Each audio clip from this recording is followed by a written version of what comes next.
మనం ఆఫీస్లో పనిచేస్తున్నప్పుడు లేదంటే మనం ప్రొఫెషనల్గా మనం ఇంగ్లీష్ మాట్లాడాలనుకున్నప్పుడు ఇటువంటి సెంటెన్సెస్ అనేవి మనం ఎక్కువగా ఉపయోగిస్తూ ఉంటాం అనమాట.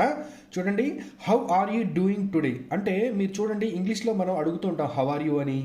ఆ, మీ ఈరోజు ఎలా ఉన్నారు అని చెప్పి అడిగే సందర్భంలో మీరు how are you doing today అని చెప్పని కూడా అడగొచ్చు అనమాట. తర్వాత మీ బాస్ మీకు ఏదైనా ఒక పని అప్పచెప్పినప్పుడు నేను ఆ పని మీదే ఉన్నాను అని చెప్పడానికి ఐ ఆమ్ ఆన్ ఇట్ అని కూడా మనం చెప్పొచ్చు. ఇది చాలా సందర్భాలలో మీరు మూవీస్లో కూడా చూస్తుంటారు అనమాట. తర్వాత నేను నిన్ను నమ్ముతున్నాను, నేను నీ మీదే ఆధారపడి ఉన్నాను అని చెప్పే సందర్భంలో I am counting on you. ఈ ఈ ఈ సెంటెన్స్ను కూడా మీరు చాలా సినిమాల్లో కూడా మీరు చూడొచ్చు. తర్వాత మీతో ఒక మాట చెప్పాలి అని అడిగే సందర్భంలో చెప్పే సందర్భంలో I have a word with you అని అనొచ్చు. దీని ఇంకా పొలైట్గా చెప్పాలి అని చెప్పంటే I would like to have a word with you అని కూడా చెప్పొచ్చు. దయచేసి ఈ విషయంలో మీరు నాకు సహాయం చేస్తారా అని మీరు మీ యొక్క కలీగ్స్ని మీరు అడిగే సందర్భంలో could you please help me with this, could you please help me with this.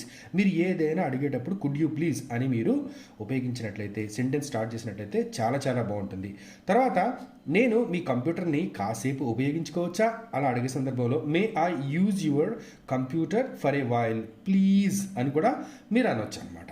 తర్వాత నా దగ్గర ఒక ఐడియా ఉంది మీతో షేర్ చేయడానికి, మీతో షేర్ చేయాలి, మీతో షేర్ చేసేందుకు అని చెప్పే సందర్భంలో I have an idea to share with you, I have and idea to share with you. మీరు ఇది కూడా మీరు చెప్పేసుకోవచ్చు అనమాట. తర్వాత ఇక్కడ చూడండి, మీ సమయం కేటాయించినందుకు ధన్యవాదాలు. ఇప్పుడు ఏంటంటే ఎవరితోనైనా మాట్లాడినప్పుడు వాళ్ళు మనకు సలహాలు ఇచ్చినప్పుడు మనం చివరిలో thanks for your time, thanks for your valuable time అలా కూడా మనం చెప్పొచ్చు అనమాట. తర్వాత తర్వాత కలుద్దాం, మనం మళ్ళీ కలుద్దాం అని చెప్పే సందర్భంలో క్యాచ్ యూ లేటర్. తర్వాత మనం లెట్స్ క్యాచప్ లేటర్ అని చెప్పి కూడా చెప్పుకోవచ్చు అనమాట. అంటే నిన్ను తర్వాత కలుస్తాను, తర్వాత మనం తర్వాత కలుద్దాం, మనం మళ్ళీ కలుద్దాం అని చెప్పే సందర్భాలలో ఇవి వస్తాయన్నమాట. తర్వాత చూడండి, I will get back to you.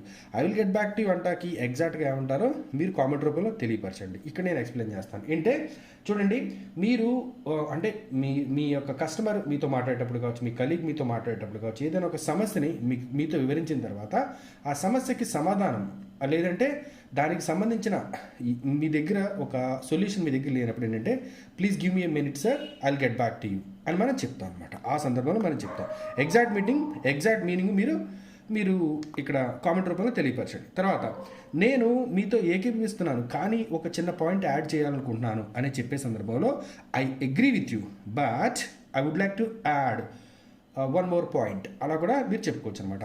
So ఈ ఫ్రేజెస్ మీకు నచ్చినట్టయితే దయచేసి ఈ రీల్ని షేర్ చేయండి, దయచేసి ఫాలో అవ్వండి. Thank you. ఈ రైటింగ్ కొంచెం మిస్టేక్ వచ్చినట్టు ఏమనుకోవద్దు. Thank you.